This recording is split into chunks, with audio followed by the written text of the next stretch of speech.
Olá, é um prazer estar aqui falando para vocês, de dois assuntos que é a ansiedade e a depressão, dois sintomas ou dois transtornos de comportamento que vem acometendo cada vez mais pessoas, por todo o mundo. Sem dúvida nenhuma, no consultório, no nosso dia a dia, um número muito grande de pessoas procuram tratamentos apresentando essa sintomatologia. E o que eu tenho para compartilhar com vocês é uma visão, muitas vezes ainda desconhecida por grande parte das pessoas, que é a visão da nova medicina germânica, desses dois sintomas, que é a ansiedade e a depressão. Então eu vou compartilhar com vocês um pouco dessa minha experiência, um pouco desse olhar que vem ajudando pessoas e profissionais da área da saúde a ter uma maior compreensão e criar melhores estratégias para tentar auxiliar pacientes que buscam tratamento devido a esses quadros. Então, para a gente entender, o que é a ansiedade, o que é a depressão, sob essa ótica da nova medicina germânica, nós precisamos entender de que forma essas sintomatologias elas se estruturam ao longo da vida. Então, de acordo com esses estudos, nós conseguimos observar que toda chamada doença ou todo comportamento, ele é fruto de eventos, de situações vividas ao longo da vida. Então, um evento, ele tem que ter como característica, todo evento para impactar o organismo ou o nosso comportamento de uma forma que consiga modificar o funcionamento normal do corpo. Esse evento, ele tem que ter algumas características, Entre elas, nós precisamos considerar esse evento como um hiperestresse. E também esse hiperestresse, ele tem que ser inesperado. Então é tudo aquilo que de alguma forma nos surpreende, A gente diz que pega o animal ou o ser humano de forma surpresa, inesperada. E quando isso ocorre, o nosso organismo, que vinha funcionando em um ritmo que nós chamamos de um ritmo normal, que é a fisiologia do corpo, que ocorre através da comunicação entre o sistema nervoso autônomo, os nervos da coluna, enfim, a relação entre uma área do corpo com o sistema neurológico, sistema nervoso central, o sistema nervoso periférico. Então, todas as funções do nosso organismo, elas podem ser interrompidas, aquele funcionamento normal, e inicia-se um funcionamento do corpo diante de um hiperestresse. Isso ocorre porque no momento em que nós vivenciamos algo, aciona-se o que nós chamamos de tríade. Então todo o impacto, todo o evento, ele atinge 3 níveis. O psíquico, que seria o que foi sentido no momento daquele evento, no momento daquela situação. O cérebro, que é acionado imediatamente, ou aciona-se uma área específica do cérebro, e o cérebro então vai desencadear uma resposta física e comportamental. Então, desta forma, todas as respostas do nosso organismo se estruturam nesses 3 níveis. E é nesse momento que sensações físicas ou comportamentais podem surgir. Então, diante de uma situação, cada pessoa ou cada animal reage de uma forma. Por quê? Porque as pessoas podem sentir as situações de forma diferente. Então, a partir desta sensação, nós sabemos o que vai acontecer com aquela pessoa, qual comportamento ela vai ter ou qual sintoma ela vai despertar no nível psíquico e no nível orgânico. Então, desta forma, nós sempre acreditamos que que toda chamada doença ela ocorre a partir dessas situações. A única doença, de acordo com essa visão, que é uma doença física, são as doenças traumáticas, que é quando de alguma forma eu tenho um trauma direto no meu organismo e esse trauma gera alguma sintomatologia ou alguma doença. Ou quando o meu organismo adoece em decorrência de intoxicações, envenenamentos, por exemplo, um animal que acaba picando outro animal e esse veneno gera manifestações orgânicas. Fora isso, todas as manifestações que nós temos deve ser incluído na abordagem esses 3 níveis. Por isso que no quadro de uma depressão ou de uma ansiedade, o paciente, a pessoa que está apresentando este comportamento, esse sintoma, ele tem manifestações físicas e manifestações comportamentais. Então tudo isso para nós é importante e nós precisamos entender de que forma ou por que o organismo está reagindo daquela forma. Outra informação muito importante que faz parte desse conceito é a gente entender que as doenças não são exclusivas dos humanos. Então, muitas vezes, a gente que vem, que acaba estudando cada vez mais os humanos, começamos a esquecer de que animais têm a mesma característica sintomática do que os humanos. Por isso, nós igualamos as respostas que o humano tem comparado às respostas dos animais. Porque alguns animais têm ansiedade, outros têm depressão, animais têm câncer, o humano também tem câncer, animais apresentam quadros inflamatórios, o humano também. Então, dentro desse contexto, nós nos igualamos aos animais e assim nós chamamos todas essas chamadas doenças de respostas biológicas ou psicobiológicas. O que diferencia uma resposta biológica de uma psicobiológica é que a resposta biológica é a sensação, é a resposta do organismo diante de eventos reais que despertam mecanismos de sobrevivência diante daquela situação. E eu não tenho diretamente a participação da percepção consciente da pessoa. Então, essa condição nos iguala 100% às respostas animais, que alguns podem chamar de respostas instintivas.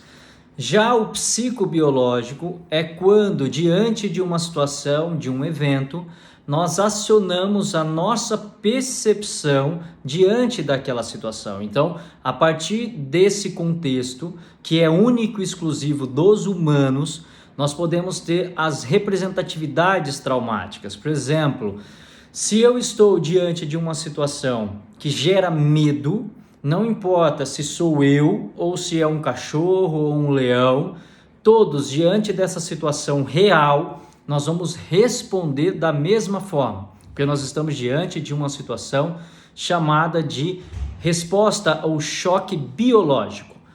Porém, nós humanos podemos acionar um compartimento que é o psicobiológico. Então eu posso estar diante de uma situação que ela não é real, e a gente diz que essa situação ela pode ser imaginária. Por exemplo, eu tenho medo de algo que está por vir. Por exemplo, eu vou ter uma viagem, eu tenho uma prova, algum exame para fazer que pode me trazer uma certa insegurança em relação ao diagnóstico. Então, tudo isso aciona um compartimento que os animais não têm, que é essa perspectiva psicobiológica, que é como eu percebo as situações. Então, isso faz com que nós humanos nos tornemos os animais mais complexos dentro de todo esse conceito, porque nós podemos sofrer impactos biológicos que nos igualam aos animais e o psicobiológico que é único e exclusivo do humano. E quando nós falamos de ansiedade e depressão, muitas vezes esse compartimento psicobiológico é o que está muito ativo, que é quando eu não tenho uma situação real, porém essa pessoa, esse paciente, ele começa a acionar a percepção que ele tem das coisas. E isso é feito Por isso que nós chamamos, né, de psicobiológico, porque isso é proporcionado por um compartimento chamado mental, que é a capacidade que o humano tem de criar, de pensar, né? E a partir disso nós nos diferenciamos dos animais, que é o que alguns chamam que é a nossa parte mais racional, né? Então isso faz com que, diante de uma abordagem, nós profissionais tenhamos que levar em consideração situações reais e situações que são acionadas ou criadas a partir de uma perspectiva do indivíduo.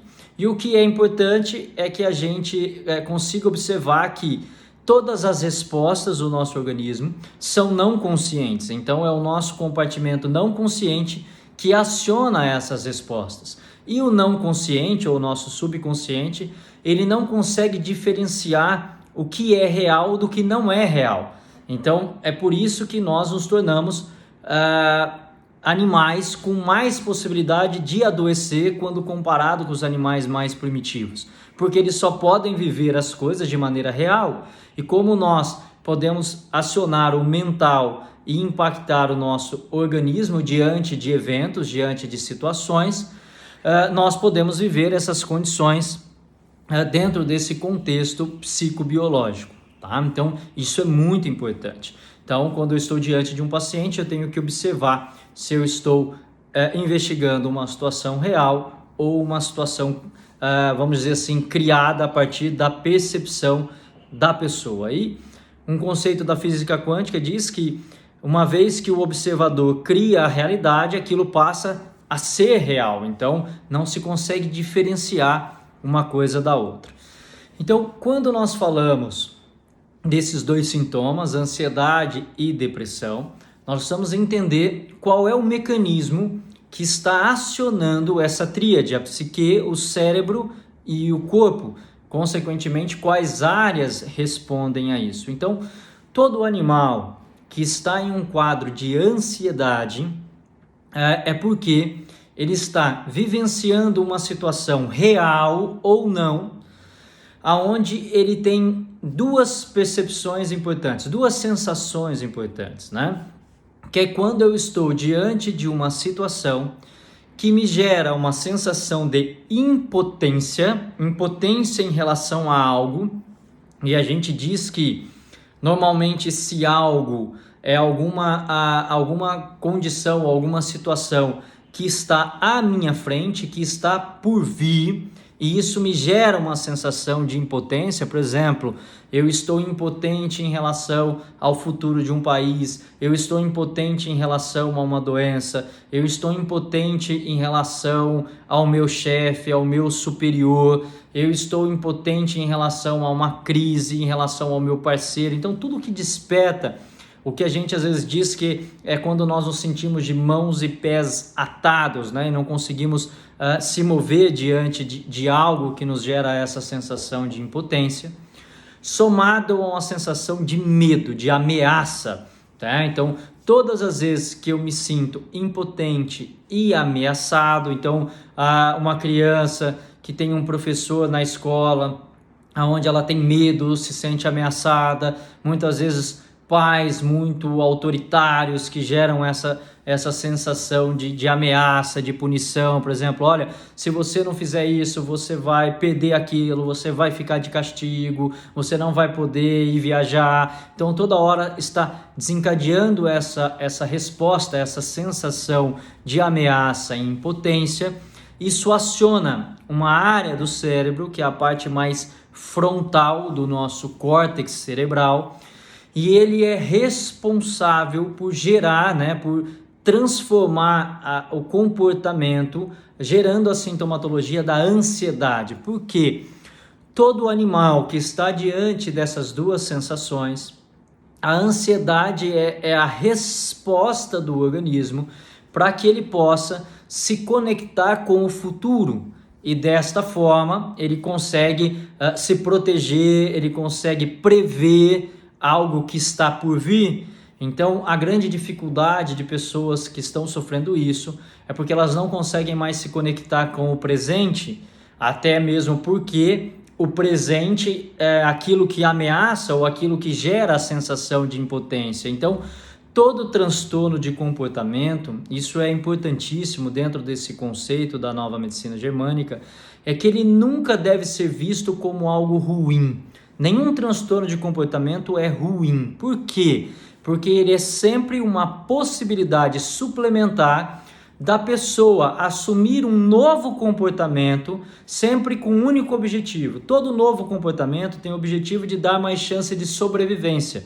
Então, se aquele mecanismo anterior me gerava alguma incapacidade, algum perigo, automaticamente eu me transformo em uma outra coisa, em um outro comportamento, para que eu tenha mais chance de lidar com aquela sensação que estava me impactando. Então, nesse caso, a ideia, o objetivo desse cenário onde se constrói a ansiedade é te colocar em uma perspectiva futura para que você possa prever ou identificar de forma antecipada aquilo que te ameaça, aquilo que te gera medo ou o que te gera a sensação de impotência, para que você tenha mais chance de conseguir lidar ou escapar ou fugir diante dessa situação. Então é por isso que essas pessoas, elas ficam sempre conectadas ao que está por vir. Então, do ponto de vista biológico, seria aquele animal que ele fica sempre um pouco mais em alerta, né? A gente diz um pouco mais arisco, ressabiado. Então ele está sempre se colocando em uma situação de perigo, de algo que ameaça, não? E quando a gente fala no psicobiológico, como nós temos o compartimento mental, são aquelas pessoas que ficam o tempo todo planejando o futuro, pensando no futuro, pensando naquilo que está por vir. Lembrando que nós consideramos algo que pode interferir na sua vida quando de alguma forma isso começa a te atrapalhar ou atrapalhar as suas relações interpessoais, enfim, isso começa a te incomodar, porque muitas vezes pessoas acabam tirando desse mecanismo possibilidades, né, de poder prever algo, se antecipar a algo, enfim. Então, achar o ponto de equilíbrio para você é sempre o que é mais importante. Já a condição da depressão, nós estudamos o comportamento de uma balança de equilíbrio que também se estrutura ou se forma a partir de um equilíbrio do córtex cerebral, porém de uma outra área do córtex, que é a zona temporal, a área do córtex temporal, onde nós temos duas divisões, o córtex temporal direito e o córtex temporal esquerdo. E essas duas áreas controlam o que nós chamamos de comportamento da bipolaridade. Todos nós, isso é outra coisa muito importante, todos nós temos isso, tá? Não existe ninguém que não tenha ansiedade, não existe ninguém que não seja bipolar, todos nós somos. O que vai nos diferenciar é a intensidade desse comportamento e o quanto isso pode nos ajudar ou nos atrapalhar, né? Mas dizer que um tem e o outro não, isso não é verdade, porque quando nós analisamos a atividade cerebral, o aparecimento das atividades, nós podemos observar que todos têm, porém uns com maior intensidade e outros com menor intensidade. Por que isso acontece? Porque existem pessoas que ficam se deparando com a maior quantidade de vezes com aquelas sensações e por isso acabam despertando aquele comportamento com mais intensidade. Por exemplo, uma pessoa que fica toda hora se sentindo ameaçada ou impotente, ela vai ser muito mais ansiosa do que uma pessoa que eventualmente vivencia ou tem experiências em relação a isso. Então, dentro desse contexto da bipolaridade, nós temos os dois polos do comportamento, onde nós temos um comportamento que ele é mais ativo, que a gente diz que é o mais feliz, o alegre, é o que te impulsiona, que é o comportamento maníaco, e nós temos outro comportamento que te deixa um pouco mais para baixo, um pouco mais introspectivo, que é o comportamento deprimido. O hemicórtex direito, o hemicórtex cerebral direito, ele é responsável pela sensação mais deprimida, e o hemicórtex esquerdo, ele é responsável pelo comportamento mais maníaco. Então, quando nós estamos em equilíbrio, então imagine que é como se fosse uma balança. Se eu tenho o mesmo peso dos dois lados, eu me sinto em equilíbrio. Então eu não vou ter uma tendência nem à depressão e nem à mania. Então isso não aparece, né? Essa oscilação de humor. Se eventualmente eu tenho um peso maior do lado maníaco, eu assumo um comportamento mais maníaco, e se for do lado deprimido, eu assumo um comportamento mais deprimido. E se isso ficar por um período maior de um lado, eu fico permanentemente com aquele tipo de comportamento. E se eventualmente oscila demais, são aquelas pessoas que aí sim recebem um diagnóstico de bipolaridade, porque ela oscila demais, né?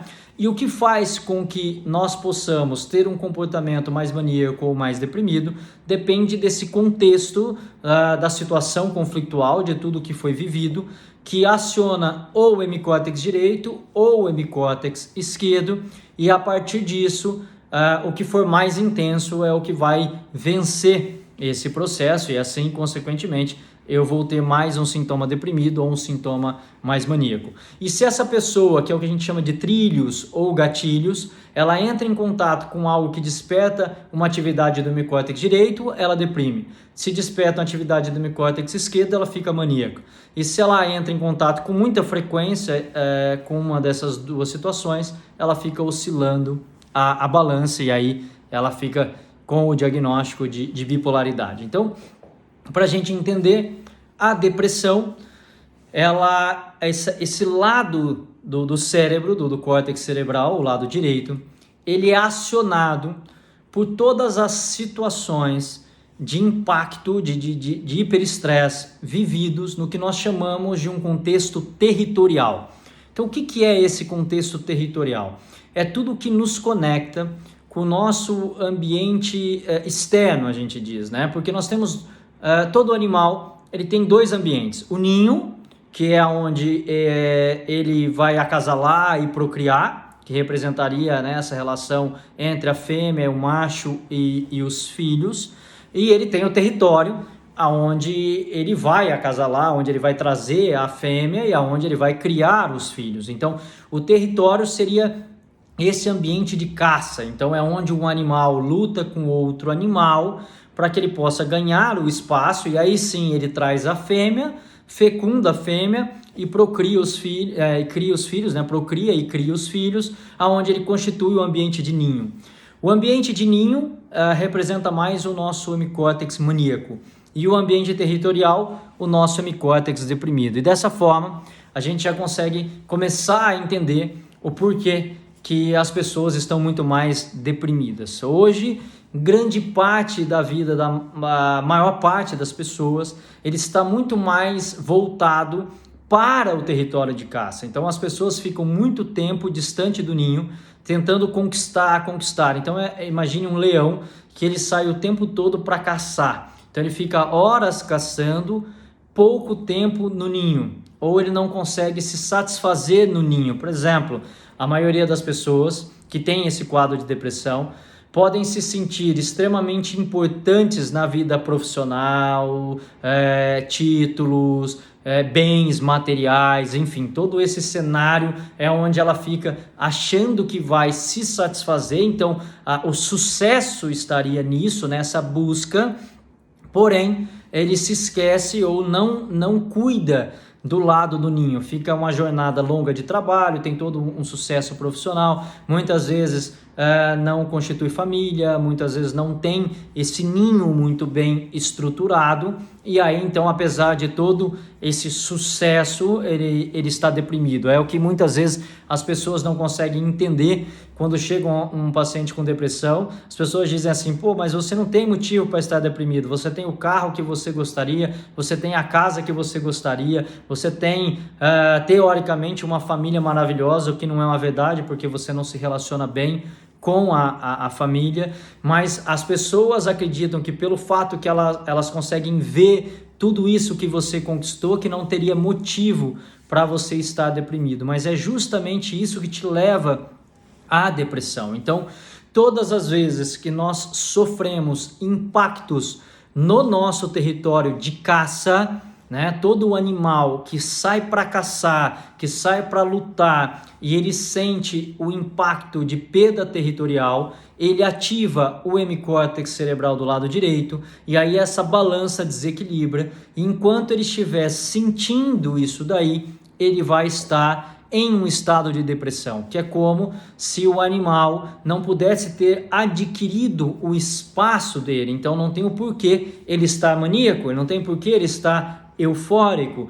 Então assim ele fica em um estado deprimido. No mundo humano, muitas vezes essas pessoas ficam por muito tempo lutando pelo território e aí elas acabam tendo pequenos momentos de euforia quando elas conquistam algo. Então, por exemplo, a pessoa vai lá e compra um carro novo, aí então ela tem a sensação de território adquirido, e quando isso ocorre, ela sai automaticamente daquele quadro da depressão, tem um pico de euforia, porém ela volta para aquele mecanismo doentio, aonde ela continua repetindo as mesmas coisas e logo, mesmo estando com o carro que ela queria, ela entra de novo em um estado deprimido. Então, o que é importante? Então, imagine que na vida tudo é equilíbrio. Não existe nada que é bom e não existe nada que é ruim. Eu digo sempre assim, né? Muitas vezes a sensação de remédio e de veneno, o que diferencia os dois é a dose. Então, nós temos que achar o ponto de equilíbrio. Então, aquele animal que sai para caçar, quando ele caça e ganha, ele não vai desfrutar daquilo sozinho. Então, ou ele vai compartilhar com os outros, ou ele caça e traz para o ninho, aonde ele vai encontrar a fêmea, ou quando a fêmea caça, ela traz para compartilhar com o macho, com a sua cria e com os outros animais que fazem parte daquele território.